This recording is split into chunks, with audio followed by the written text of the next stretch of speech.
ఈరోజు రెల్లి 12 గ్రూప్ కులాల వారేమొచ్చి వర్గీకరణలో తమకు జరుగుతున్నటువంటి అన్యాయాన్ని ప్రభుత్వం దృష్టికి కలెక్టర్ గారి ద్వారా తీసుకెళ్లాలన్న ఉద్దేశంతో ర్యాలీగా ఏమొచ్చి వచ్చామండి. ఈ వర్గీకరణ అయితే హేతుబద్ధంగా కానీ శాస్త్రీయంగా కానీ లేదు.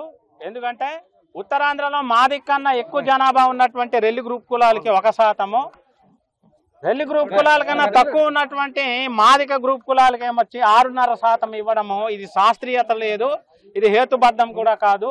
కాబట్టి అశాస్త్రీయమైన హేతుబద్ధత లేనటువంటి ఈ వర్గీకరణను మేము సిద్ధాంతపరంగా వ్యతిరేకిస్తున్నాం.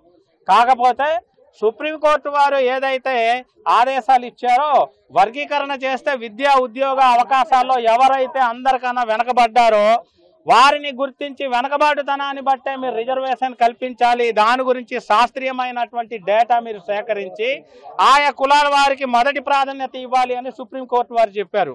అయితే ఆ క్రమంలో కమిషన్ వారు అయితేనేమి రాష్ట్ర ప్రభుత్వం అయితేనేమి రెల్లి గ్రూప్ 12 కులాల వారికి అంకెల పరంగా అక్షరాల పరంగానే మొదటి ప్రాధాన్యత ఇచ్చారు. అంకెల పరంగా అయితే గ్రూప్ 1 అంటున్నారు, అక్షరాల పరంగా అయితే గ్రూప్ ఏ అంటున్నారు. మాకు కావాల్సింది అంకెలు అక్షరాల పరంగా మొదటి ప్రాధాన్యత కాదు, అవకాశ పరంగా మాకు మొదటి ప్రాధాన్యత కల్పించాలి అని మేము ప్రభుత్వానికి డిమాండ్ చేస్తున్నాం. ఆ ప్రాధాన్యత సుప్రీంకోర్టు వారే చెప్పారు. కాబట్టి ఆ విధంగానే వర్గీకరణ చేయడం వల్లనే 12 గ్రూప్ కులాల వారికి సమన్యాయం జరుగుతుంది అనేసి మా తాలూకా డిమాండ్. కాబట్టి దయచేసి చట్టసభల్లో ప్రాతినిధ్యం లేనటువంటి కులాలకి గొంతు కూడా లేదు. ఇటువంటి కులాల వారికి ప్రభుత్వమే సుప్రీంకోర్టు ఇచ్చినటువంటి ఆదేశం మేరకు వర్గీకరణ చేయాలి తప్ప బలమైనటువంటి కులాల యొక్క ఒత్తిడికి తలొగ్గి మాలాంటి గొంతుక లేనటువంటి కులాలని అన్యాయం చేయొద్దు అనేసి మేము మనవి చేస్తున్నాం. గతంలో కూడా 99 నుండి 2000 వరకు జరిగినటువంటి పాత వర్గీకరణ సమయంలో కూడా రెల్లి 12 గ్రూప్ కులాలకి 1% రిజర్వేషన్ కేటాయించారు. అది కూడా రోస్టర్ నెంబర్ 2 కల్పించడం వల్ల అది మహిళా రిజర్వేషన్కి ఏమొచ్చి కేటాయించడం జరిగింది.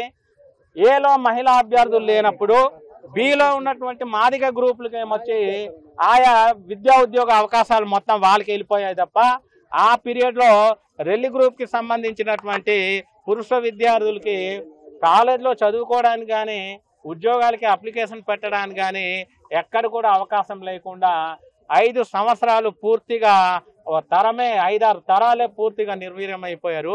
ఇప్పుడు అదే పరిస్థితి ఇప్పుడు రాబోతుంది. కాబట్టి ఈ పరిస్థితిని మేమేమొచ్చి వ్యతిరేకిస్తున్నాము. దయచేసి మునపట్లాగానే మా జీవితాన్ని అంధకారం చేయొద్దనేసి 12 గ్రూప్ కులాల తరఫున ఏమొచ్చి మేము వేడుకుంటున్నాము. ఈ 12 గ్రూప్ కులాలకి అన్యాయం చేయకుండా మీడియా మిత్రులే సహకరించాలి. ఎందుకంటే రాజకీయ ప్రాతినిధ్యం కానీ చట్టసభల్లో వీళ్ళకి గొంతుక కానీ 12 గ్రూప్ కులాల వారికి లేదు. కాబట్టి కులాల వారికి మరోమారు అన్యాయం జరగకుండా మీరే న్యాయం చేకూర్చాలనేసి మీడియా మీ అందరు రెల్లి గ్రూప్ కులాల తరఫున మీ అందరిని ఏమొచ్చి ప్రాధాన్యపడుతున్నాం. For more videos like this, subscribe Big TV channel.